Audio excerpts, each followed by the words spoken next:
성경 말씀 사도행전 2장 1절로 4절까지 14절로 18절까지 봉독해 올리겠습니다.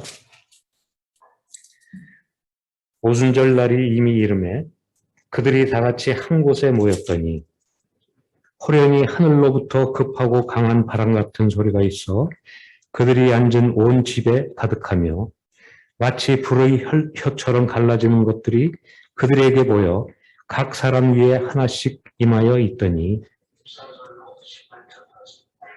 그들이 다 성령의 충만함을 받고 성령이 말하게 하심을 따라 다른 언어들로 말하기를 시작하니라.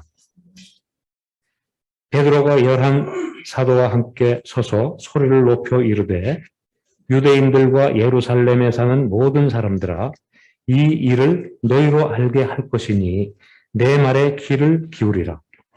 때가 제3신이 너희 생각과 같이 이 사람들이 취한 것이 아니라 이는 곧 선지자 요엘을 통하여 말씀하신 것이니 일렀으되 하나님이 말씀하시기를 말세에 내가 내 영을 모든 육체에 부어 주리니 너희의 자녀들은 예언할 것이요 너희의 젊은이들은 환상을 보고 너희의 젊은이들은 꿈을 꾸리라.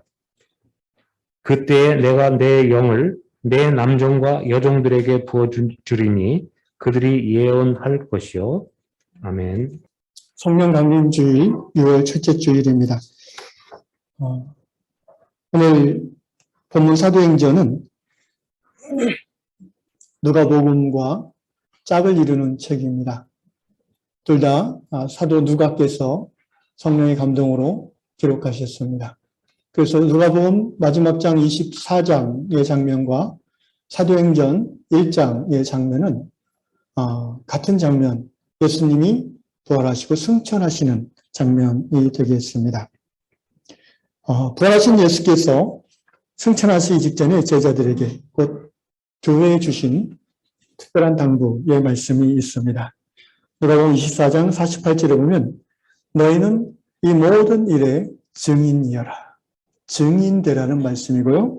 또 사도행전 1장 8절에 오직 성령이 너에게 임하시면 너희가 권능을 받고 예루살렘과 유대와 사마리아 땅끝까지 이르러 내 증인이 되리라 라고 부활하신 예수께서 승천하시기 직전에 제자들에게 곧 교회에 당부하신 말씀의 핵심은 한마디로 예수 증인의 삶을 사는 것입니다.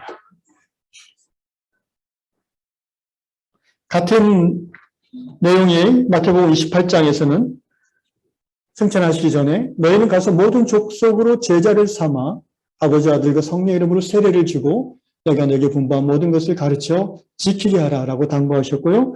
또 같은 승천 직전에 마가복음 16장에서는 너희는 온 천하에 다니며 만민에게 복음을 전하라라고 말씀하셨습니다.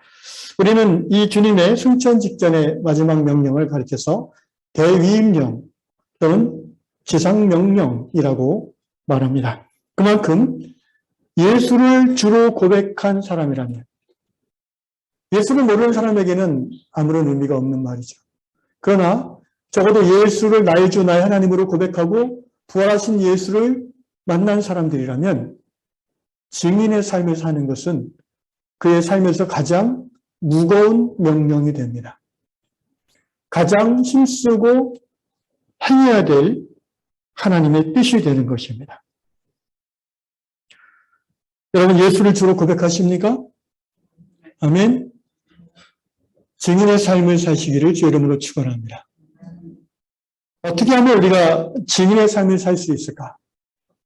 예수님은 증인의 삶을 살아라 라고 무작정 명령하신 것이 아니라 오늘 사도행전 1장 8절에 보니까 오직 성령이 너에게 임하시면이라고 방법을 알려주셨습니다. 부활하신 예수에 대한 믿음이 있는 성도는 성령의 임하심을 체험할 때에 증인의 삶을 시작할 수 있다는 것입니다. 따라합시다. 오직 성령이 나에게 임하면 나는 권능을 받고 증인의 삶을 살겠다. 그렇습니다. 또 누가복음 24장 49절에서 예수께서 승천 직전에 당부하시기를 볼지어다 내가 내 아버지께서 약속하신 것을 성령님이죠. 너에게 보내리니 너는 위로부터 능력으로 입혀질 때까지 성령의 임하심을 경험하는 것을 또 다르게 능력으로 위로부터 임하는 능력을 받는 것이라고 표현하셨어요. 위로부터 능력을 입혀질 때까지 이 성에 머물라 하시니라. 우리 유한 공동체의 한 분 한 분이 예수 증인의 삶을 살기로 오늘 이 예배 가운데 결단하기를 주의 이름으로 축원합니다. 우리의 입술의 결단뿐 아니라 우리가 오늘 예배 가운데 성령의 임하심을 체험함으로 우러나오는 믿음의 결단이 될 줄로 믿습니다. 증인의 삶을 사는 것은 첫째는 부활신앙을 갖고 있어야 되며 둘째는 성령의 충만함을 경험해야 됩니다. 예수님이 승천 직전에 당부한 그분들은, 그 사람들은 예수 십자가를 경험했을 뿐 아니라 예수의 부활을 체험한 사람들이에요. 그런데 그것만 가지고는 예수 믿고 천국 갈 수는 있지만 증인의 삶을 삶에는 부족합니다. 증인의 삶을 살 수 있는 유일한 길은 오직이라고 했어요. 오직 성령의 임하심을 받아야 됩니다. 십자가 복음, 부활신앙에 대해서 지금까지 여러분에게 전했습니다. 오늘은 성령 충만에 대한 성경의 말씀을 전하고 또 그 말씀을 따라서 우리가 성령의 충만을 받기를 원합니다. 사모하는 심령으로 말씀을 따라올 때에 성령께서 여러분에게 임하여 주실 줄로 믿습니다. 그런 의미에서 오늘 말씀의 제목을 같이 읽어볼까요? 유향의 오순절을 주소서. 시작. 유향의 오순절을 주소서. 오순절이라는 절기는 유대 절기에서 볼 때 칠칠절이라고도 하고 또 맥추절, 보리 추수 감사 제사 드리는 맥추절이라고도 합니다. 첫 번째 보리 이삭을 추수해서 하나님께 바치는 제사를 드릴 때를 우리가 초실절이라고 그러고요. 그 초실절부터 시작해서 첫 열매를 수확함으로 하나님께 드리는 절기가 바로 칠칠절이요. 오순절이라고 하는 것은 부활절로부터 50일째 되는 날이기 때문에 오순절이라고 합니다. 순이라는 말은 한자말로 10을 말하는 것이죠.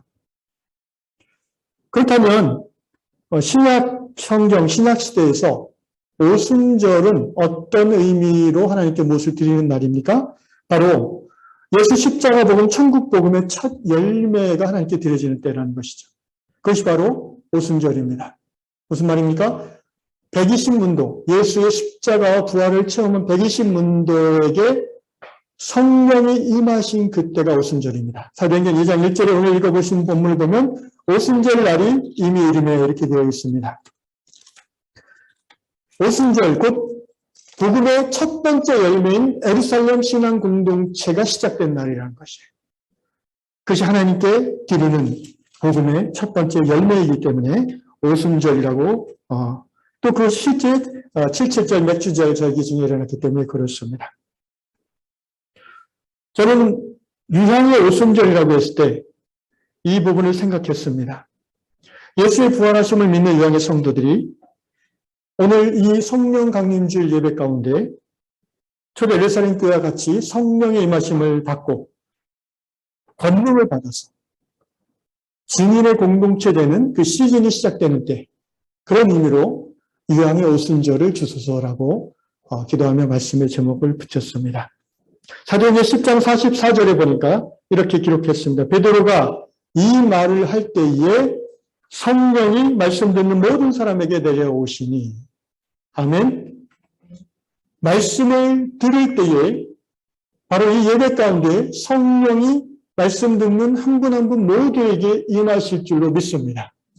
그 사모함과 그 믿음을 가지고 이제 성경의 말씀을 따라 믿음으로 들어오시기를 바랍니다. 사도행전 2장 오늘 4절에 보니까 그들이 다 성령의 충만함을 받고 성령이 말하게 하심을 따라 성령 충만이라는 표현을 썼습니다. 성령 충만이란 성령이 누구누구 위에 임하여 성령으로 가득 채워지는 의미입니다. 가득 채워지는 것. 여기서 이제 충만이라는 단어는 헬라어로 플레테라는 말을 썼는데 고기가 그물에 가득 채워진 상태를 말합니다. 그런데 고기가 그물에 가득 채워지면 계속 그물에 가득 채워져 있나요? 의미가 없죠. 시장에 갖다 팔아야죠. 고기가 그물에 가득 채워지는 것은 오랜 시간 가득 채워지는 게 아니에요.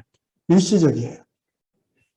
그래서 여기 사도행전 2장에서 초대 예루살렘 교회가 시작된 그 첫 번째 성령 충만의 사건은 영속적인 성령 충만을 의미하는 게 아니에요. 다른 말로 하면 성령 충만은 신앙의 증인의 삶을 살고자 하는 성도가 자주 경험해야 되는 사건이라는 것입니다. 아멘. 자주 경험해야 되는 거예요. 한번 옛날에 내가 성령 받았지 하고 끝나는 것은 의미가 없는 거예요. 그래서 그 충만한 의미 다 빠져나갔어요. 할 수 있으면 우리는 매일매일 성령으로 충만해야 될 줄로 믿습니다. 그렇다면 성령께서 우리 위에 충만하게 임하신다고 했는데 성령님은 도대체 어떤 분인가? 그분이 어떤 분인가를 어느 정도 이해해야 그분이 충만히 내게 임하신다는 것을 우리가 파악할 수가 있지 않겠습니까? 성령님은 여러분이 잘 이해하시는 것처럼 삼위일체의 하나님이십니다. 따라합시다. 성령님은 하나님이시다.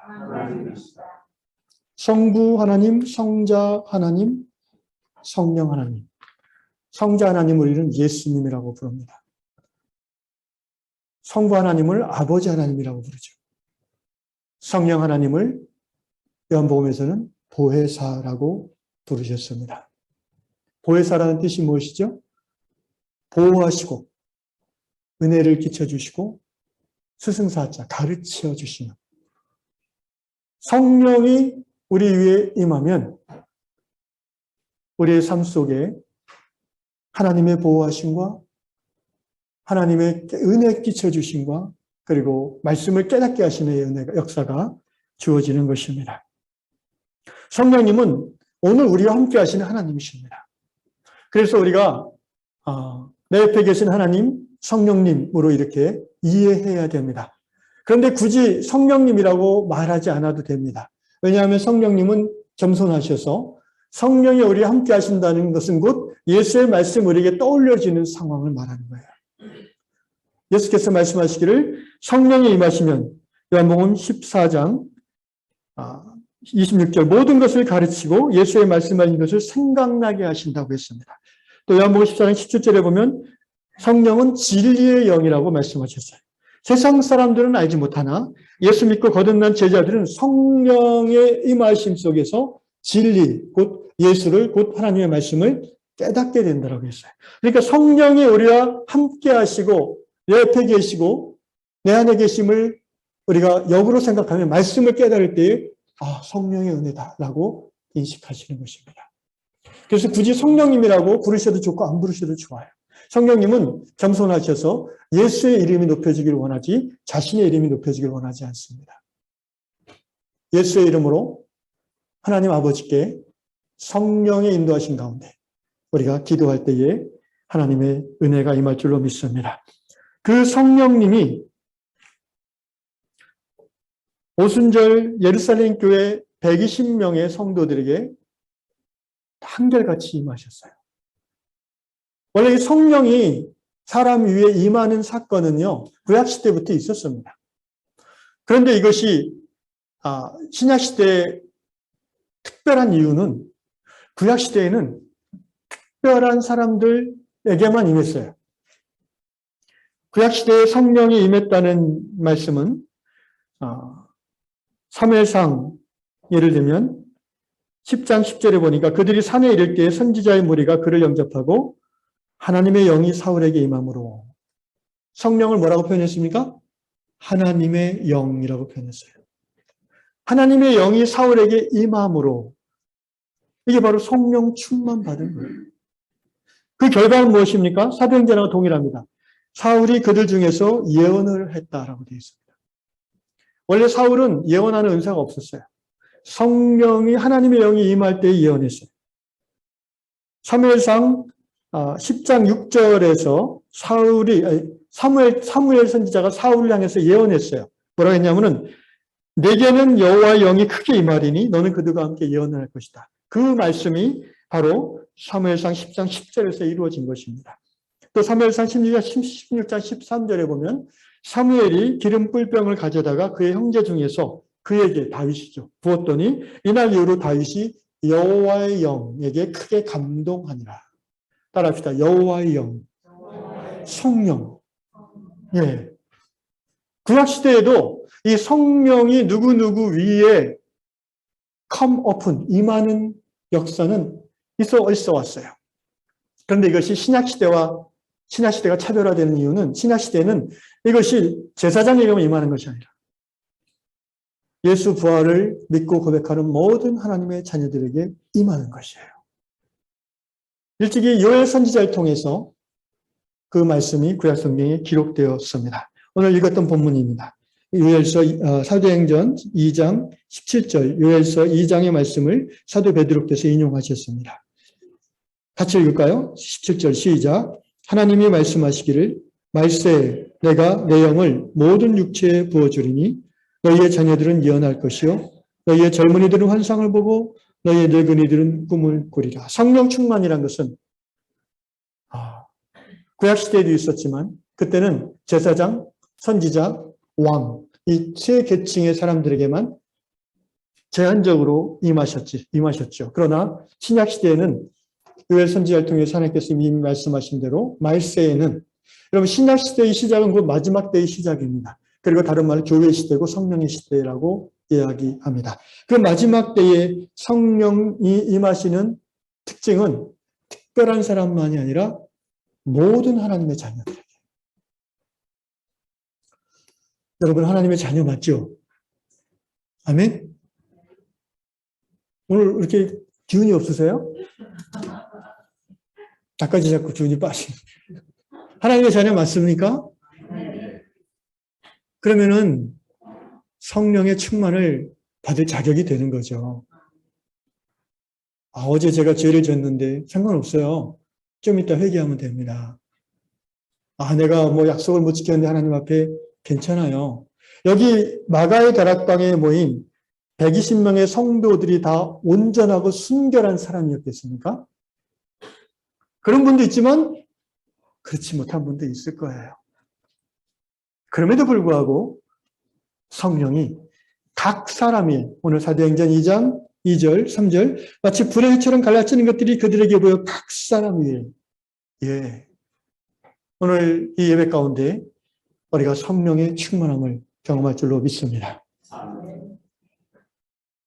그래서 신약시대에 이제 성령의 그 일하시는 방식이 두 가지로 표현되는데요. 구약시대와 마찬가지로 누구누구 위에 임해요. 영어로는 come upon이라는 표현도 쓰고요.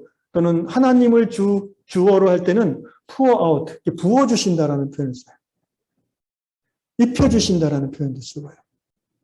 그러니까 이게 주도권이 내가 성령 충만 받았다고 주도권이 내게 있는 게 아니라는 거예요. 하나님이 여전히 주도하시는 거예요. 성령의 충만을 받는다는 것은 하나님이 주도하시는 가운데 내 지식과 내 시간과 내 은사와 재능과 모든 것이 쓰임받는 거예요. 그게 바로 증인의 삶인 거죠. 그래서 성령 충만의 결과는 능력과 은사의 발현입니다. 위로부터 능력을 입힐 때까지 선교라고 했어요. 오직 성령이 너에게 임하시면 뭘 받아요? 뭘 받아요? 권능. 이게 다 누가복음 24장 이 말씀과 사도행전 1장 8절 말씀 다 같은 헬라어 단어. dynamis예요. dynamis.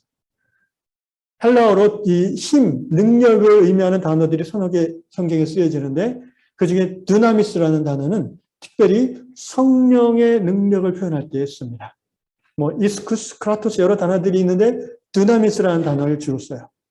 성령의 능력, 구체적으로 그 사람에게 성령이 임하셔서 그 사람의 말과 그 사람의 손과 발과 행동을 통해서 능력이 나타나는 거예요. 권능이 드러나는 거예요. 그리고 그 결과는 뭐예요? 하나님이 전해지는 거예요. 십자가 부활의 복음이 증거되어지는 거예요. 말로서, 삶으로서. 여러분, 우리 그렇게 살고 싶지 않아요? 아멘? 살고 싶지 않은 것 같아요.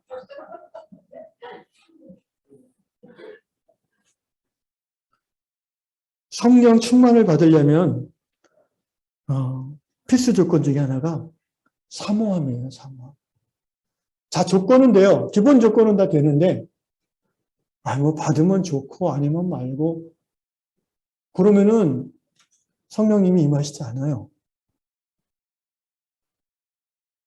누가복음 11장 13절 너희가 악할지라도 좋은 것을 자식에게 줄 줄 알거든 하물며 너희 하늘 아버지께서 구하는 자에게 성령을 주시지 않겠느냐. 누구에게? 구하는 자에게. 주시면 좋고 아니면 말고 하는 자에게? 아니에요. 하늘 아버지께서 가장 좋은 것, 마태복음에는 이 표현을 좋은 것을 주신다고 표현했어요. 근데 우리 인생에 제일 좋은 게 뭘까요? 성령 받는 거예요. 할렐루야. 성령 받는 거예요. 그래서 성령 받아서 그 성령의 능력을 따라 말씀으로 살아가는 그 결과로서 증인의 삶을 사는 하나님께 영광을 돌리는 단순하잖아요. 그리스도인의 삶은 그냥 단순한 거예요. 크리스찬으로서 행복한 삶을 산다는 것은 그거예요. 예수 믿고 성령 받아 말씀대로 살며 하나님 나라 전파하는 삶. 어떤 직업을 갖고 뭐 자식이 몇 명이고 뭐 누구랑 결혼하고 그런 것들은 다 이 중심에서 보면은 변방이에요. 부수적인 거예요. 우리가 세속화된 신앙이란 게 뭐예요? 이 부수적인 것에 목숨 거는 신앙을 세속화된 신앙이에요. 지역적인 것에 목숨 거는 거예요. 내 위치가 어떻고 뭐 나를 무시하고 여러분 이런 것들 다 지역 말단이에요. 우리가 중심을 붙잡고 살아가면 모든 것이 다 평안해져요. 오늘 이 시간 성령의 충만을 꼭 받으시기를 축원합니다. 사모하는 자에게 주세요. 사모하는 자. 구하는 자에게. 구하는 자에게. 한번 스스로 이 시간에 여러분 마음을 이렇게 한번 점검해 보십시오. 나는 성령 충만 받기를 얼마만큼, how much, 얼마만큼 사모하는가. 자동차가 낡았는데 새 차 바꾸면 좋겠다. 차 한 대 뽑으면 좋겠다. 그런 마음 이상으로 원하십니까? 아멘 안 하십니까? 아멘? 새 차가 더 좋아요? 집이 너무 좀 그런데 좀 하나님 새 집 주시옵소서. 보다 성령 충만 받기를 원하십니까? 아멘. 예, 좋습니다. 이거는 실제입니다, 여러분. 현실이에요. 그냥 교회에서 목사님이 오늘 성령 충만 주제구나. 요 예배랑 나가면은 아무런 상관없는 이야기? 그런 이야기가 성경에 왜 있어요? 그런 하나님의 말씀이 무슨 의미가 있어요? 오늘 이 아름다운 질금을치 예배 속에서 우리가 말씀을 들었으면 그 말씀이 한 주간 내내 내 마음에 이렇게 푸근하게 적셔져야지. 그게 은혜 받은 거 아니겠어요? 그래서 그 말씀을 따라 내 말과 삶과 행동이 조금씩 변해가는 거. 성령의 충만을 받지 않으면 행복하지 않아요. 세상 사람들은 상관없어요. 성령 충만 모르기도 하고 안 받아도 그들은 나름 행복하다고 생각해요. 죽으면 그만이지 이렇게 생각하는데요. 그냥 인생 뭐 있어. 돈이 최고야 이렇게 생각하잖아요. 돈보다도 권력이 최고야. 요새 보니까 대단하던데 그 권력들. 여러분 그거는 세상 사고방식이고 우리가 예수 믿는 예수 제자로서 행복한 삶을 살려면 성령의 충만을 받아야 돼요. 그래야 증인의 삶을 살 수 있고 하나님께 영광을 돌리는 삶을 살 수 있고 하나님의 영광의 찬양이 되는 삶을 살 수 있습니다. 그래야 행복합니다. 행복한 삶 사시기를 바랍니다. 오늘 우리 성령 받읍시다. 아멘. 성령 충만 옛날 기도원에서 받았는데요. 아까 말씀드렸죠. 오래 가는 거 아니라고요. 기회 있을 때마다 받아야 돼요. 은혜 있을 때마다 받아야 돼요. 마지막으로 성령께서 임하시면 이제 은사를 받아요. 오늘 사도행전에 보면 2장 4절에 보니까 성령의 말하게 하심을 따라 다른 언어들로 말하기 시작하니라. 이 다른 언어를 이제 고린도전서에서는 방언이라고 표현합니다.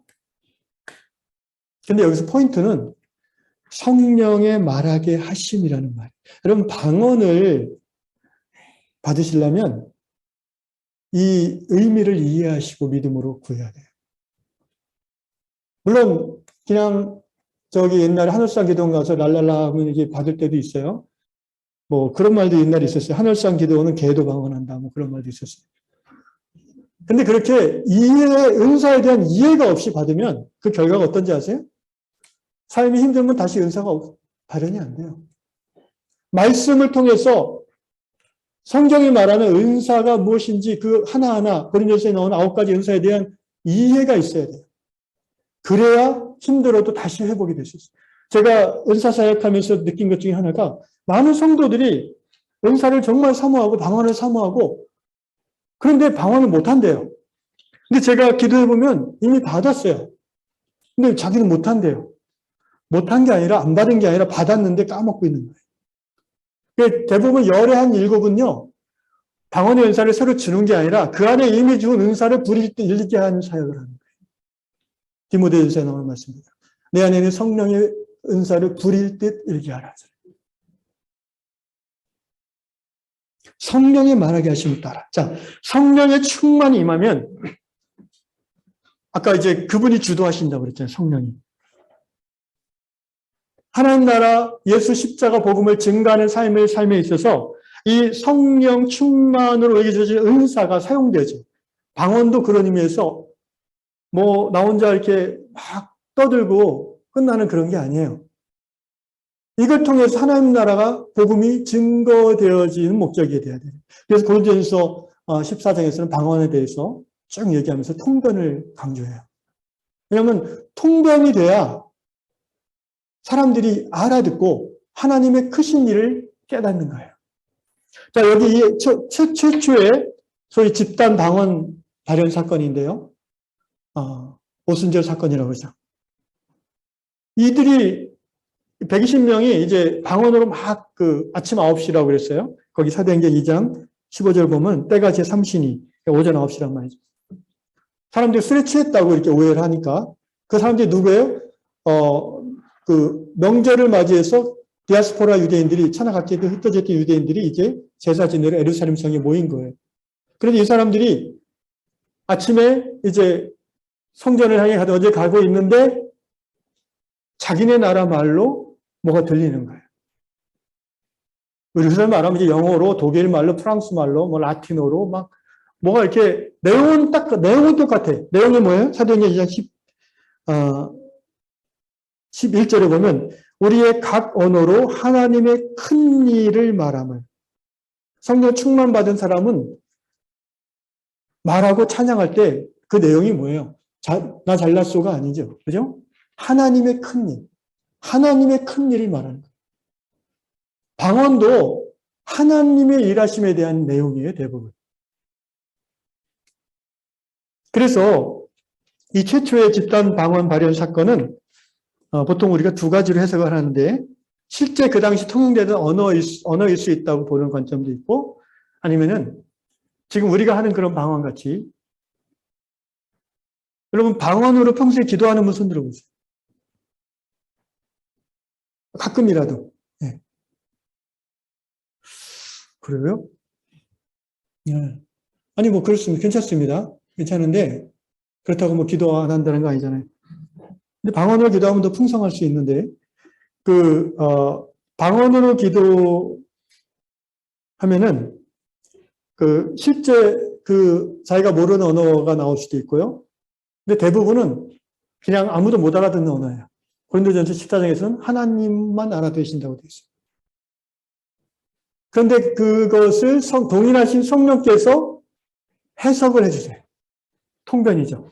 그래서 이 최초 방언 사건이 여러 나라 말로 사람들이 한 게 아니라 지금 우리가 하는 동일한 방언으로 아무도 못 하나님만 알아듣는 말로 쭉 했는데 그것을 성령께서 각 디아스포라 유대인들에게 깨닫게 해주셨다라고 해석할 수도 있습니다. 어쨌든 중요한 거는요, 성령의 일하게 하심을 따라, 성령이 말하게 하심을 따라. 그래서 성령 충만받고 은사가 발현되려면은 요걸 기억하셔야 됩니다. 성령께 맡겨야 된다는 거예요. 방언은 성령께 뭘 맡기는 거예요? 내 혀를 맡기는 거예요. 내 혀는 사실 평상시에는 지금 제가 말하는 것처럼 누구의 지배를 받아요? 제 의식의 지배를 받죠. 그죠? 내가 생각하는 언어로, 내가 익숙한 언어로 내가 생각하는 내용들이 나가잖아요, 이렇게. 그런데 그거를 포기하고 그 의지를 성령이 임하실 때에 혀를 맡겨드리는 거예요. 그게 방언이 나오는 거예요. 그래서 방언은 성령이 내 안에서 말씀하시는 거다라고도 표현해요. 좀 더 확장해서 보면요, 우리 이 육체의 컨트롤도 성령 충만이 현상 중에 하나는 이렇게 비틀거리는 거거든요. 여기 사람들이, 내용을 모르는 사람들이 저들이 술에 취했다 이렇게 인식했잖아요. 여러분, 술에 취하면은 똑바로 걸어요? 비틀거려요? 한 번도 경험 안 해봤어요. 그래서 모르죠, 여러분. 거룩하신 여러분 모르나 보요. 저는 압니다. 저는 술에 취하면 이렇게 비틀거려요. 이게 왔다 갔다 하잖아요. 그래서 성령 충만이 임한다는 거, 성령 충만 받는다는 거는요, 뭔가 마비되고 어떤 그 약물에 의해서 내 중추신경이 마비돼서 비틀거리는 게 아니라 성령이 강하게 임함으로 내 몸의 방향과 주도권을 그분이 이제 끌어가시는 거예요. 그래서 비틀거리는 거예요. 그래서 여러분, 성령이 임하시면 이제 서 있다가 이렇게 뒤로 쓰러질 수도 있고 앉을 수도 있어요. 힘이 빠지면서. 이런 얘기 처음 들으세요? 할렐루야. 반응이 없으니까. 제가 너무 어렵게 설명하나 생각이 들기도 하고. 좋습니다. Anyway, 성령 충만을 받고자 지금 그 성령이 임하실 때 일어나는 그 현상, 원리들에 대해서 설명드리는 거예요. 핵심은 그거예요. 맡겨드림. 믿음은 뭐예요? 내 인생 하나님께 어떻게 하는 거예요? 맡겨드리는 게 믿음이잖아요. 그래요? 안 그래요? 아멘? 믿음은 맡겨드리는 거잖아요. 그걸 다른 말로 내려놓는다고 그러잖아요. 우리 아들 장가 가야 되는데, 우리 딸 시집 가야 되는데, 그런 마음이 번민이 있잖아요. 그죠? 근데 내려놓으면 어떻게 해요? 평안이 임합니다. 할렐루야. 같은 원리예요. 성령이 내 위에 임할 때에 내 모든 주도권을 내 혀든, 내 몸이든, 내 생각이든 내려놓는 거예요. 내려놓지 않으면 그분이 역사하지 않아요. 왜 그런지 아세요? 인격적이신 하나님이기 때문에 그래요. 뭔가 막 겁주고 힘으로 끌어당기고, 가끔 이제 좀 약간 사이비 같은 그런 목사님들 집회할 때 보면은 막 이렇게 손 힘으로 밀치기도 하고, 불 받아라 하면서 머리를 콱 밀어. 안 밀어도 되는데. 그렇게 할 필요, 하나님의 일하는 방식이 그렇지 않아요. 물론 이제, 드물게 그렇게 할 수도 있으나, 보편적으로 하나님은 우리를 인격적으로 대하세요. 그래서 아까 제가 정말 사모하시니까 물어봤잖아요. 근데 어떤 분들은 영적인 어떤 이유나 실질적인 이유로 지금 성령 받고 싶지 않은데 라는 마음이 들 수도 있어요. 예, 이해해요. 괜찮아요. 아직 하나님의 때가 안 됐다고 보면 돼요. 중요한 거는 여러분들의 의지적 결단인 거예요. 나는 성령을 환영하는가? 나는 내 인생이 내가 컨트롤하는 것이 아니라 성령이 컨트롤하는 것을 나는 만족할 건가? 어떤 분들은 그게 불편할 수도 있습니다. 내 인생의 주도권을 예수님이 가져가 버리면 굉장히 힘든 인생이 될 수도 있다라고 걱정이 될 수도 있어요, 사실. 그러니까 믿음으로 받는 거죠. 분명한 것은요, 하나님이 나보다 나를 잘 아십니다. 아멘. 하나님이 주도하실 때에 내 인생이 더 행복해질 줄로 믿습니다. 성령의 주도하심에 맡겨드리는 것이 성령 충만을 경험하는 믿음의 비결입니다. 믿음이에요, 믿음. 근데 이제 우리들이 보통 그런 경험이 없으면 이 주도권을 놓는다는 게 굉장히 두려운 거예요. 어떻게 보면. 왜냐하면 옆에 사람이 날 볼 때 어떻게 봐요? 저분 이상해. 이상해. 미쳤나 봐. 이렇게 평가받을까 봐. 그래서 기도원 같은 데 가면 그게 잘 되는 이유가 뭔지 아세요? 이 주일 예배당에서는요, 이게 어떤 전통과 어떤 종교적인 형식이 우리를 이렇게 누르는 게 있어요, 여기서. 제가 늘 강단에 올 때마다 싸우는 게 그 부분이거든요. 자유하게 하소서. 그냥 자유하지 않으면 하나님 주시는 말씀들이 나가지가 않아요. 근데 듣는 분들도 마찬가지예요. 오직 하나님이 다스리시는데 무슨 전통이 필요합니까?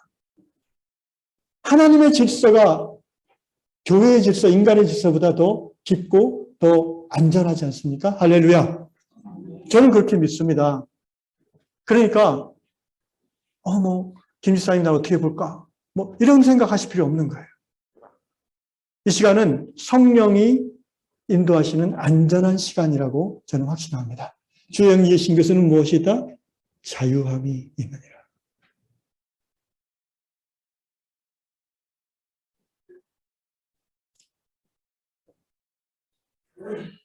자녀들은 예언할 것이요. 젊은이들은 환상을 보고 늙은이들은 꿈을 꾸리라. 이 셋 중에 여러분 자기가 어디에 들어가냐 생각이 드시나요? 꼭 나이별로 그렇게 따지자는 건 아니고요. 여기서 성령이 임하시면 그런 은사들이 주어질 거라는 거예요. 나는 나이는 늙었어도 마음은 20대인데라고 생각하면 젊은이인 거예요. 그러면 그 사람은 환상도 보는 거예요. 비전. 예. 나는 7살짜리 어린애 같아 라고 생각하면 이제 예언을 할 수 있는 거죠. 중요한 거는 성령이 임하시면 권능이 나타나는데 그것이 은사로 주로 표현된다는 거예요. 은사. 이 은사가 나타나는 목적은 뭐라고 그랬어요? 하나님 나라 예수 증인의 삶을 살게 하고자. 그래서 저는 오늘 이양 성도님들이 이 오순절을 경험하면서 여러분 안에 이미 하나님 주신 꿈, 비전이 다시 한번 새롭게 리마인드 되시기를 간절히 소원합니다. 아멘. 이제 한 10분 정도 우리가 성령을 충만을 경험하는 시간을 갖고자 합니다. 두 가지 스텝인데요. 하나는 베드로가 이 오순절 사건을 디아스포라 유대인들에게 설명하면서 사도행전 2장 38절 너희가 회개하여 각각 예수 그리스도 이름으로 세례를 받고 제사를 받으라. 그리하면 성령의 선물을 받으리라. 회개하여. 아까 제가 사모함이 자꾸 없는 이유 중에 하나가 뭐라고 했어요? 내 마음에 거리낌이 있으면 사모함이 잘 안 생겨요. 이 말을 잘 생각해 보세요. 내 안에 뭔가 하나님 옆에 거리낌이 있으면 성령의 충만함을 받고자 하는 사모함이 약해져요. 그게 뭔지는 성령이 아시고 여러분이 아시죠. 그래서 깊은 회개가 필요합니다. 어떻게 보면 그리스도인의 삶은 회개한 만큼 변화된다고 생각해요. 두 번째, 깊은 회개 후에 내 의지로 하나님께 간구하셔야 됩니다. 여기 이준배 목사가 안수하면 성령이 임하시는 게 아니고 그럴 때도 있지만 그거보다는 중심에 나의 간구함이 있어야 되는 거예요. 하나님, 제 마음에 주의 성령을 부어주시옵소서. 이런 내용의 말을 여러분 입으로 스스로 좀 이따 이제 하시는 겁니다. 아멘? 믿는 대로 될 것입니다. 한 가지 주의할 점은 아까 말씀드린 대로 이제 맡겨드려야 된다는 거. 또 하나는 사단이 방해할 겁니다. 여러분, 마귀는 예수 믿는 거를 방해하죠. 그래서 여러분 처음 예수 믿을 때 박해가 있습니다. 헷갈리게 합니다. 점이나 이런 거 치는 분들은 교회 나가면 두려움이 임해요. 귀신이 주는 거예요. 못 믿게. 그러다가 이제 예수 믿었어요. 부활하신 예수에 대한 신앙이 생겼어요. 그럼 이제 마귀는 그다음부터는 어떻게 합니까? 성령을 못 받게 합니다. 그리고 부활한 예수 믿는 그 신앙으로 너희들끼리 잘 먹고 잘 살아. 이렇게 얘기합니다. 그러다 천국 가면 되잖아. 뭔 예수를 증거하려고 그래. 뭔 하나님 나라 확장하려고 그래. 마귀가 1단계가 실패하면 2단계를 공격하는데 성령 받을 필요 없어. 그런 거 없어. 신앙생활 잘해. 뭐 이렇게 불편하게 살아. 뭐 예수 믿는 게 그렇게 이상하게 믿어? 이런 마음 주세요. 아, 주세요가 아니라 줘요. 여러분, 그런 얘기 가끔 들어보시죠. 야, 뭘 신앙생활 그렇게 너 이상하게 하냐? 뭐 이렇게 너무 좀 이단 아니야? 라고 의식될 정도로 성령이 임하면 뭔가 기존에 내가 생각하는 질서와 의식이 흔들려요. 그것을 여러분이 이해하셔야 됩니다. 거기에 휩쓸려서 아유 그만해야겠다 그러면은 성령의 역사는 거기서 끝쳐지는 거예요. 자, 제가 이제 짧은 시간이지만 전할 건 다 전했습니다.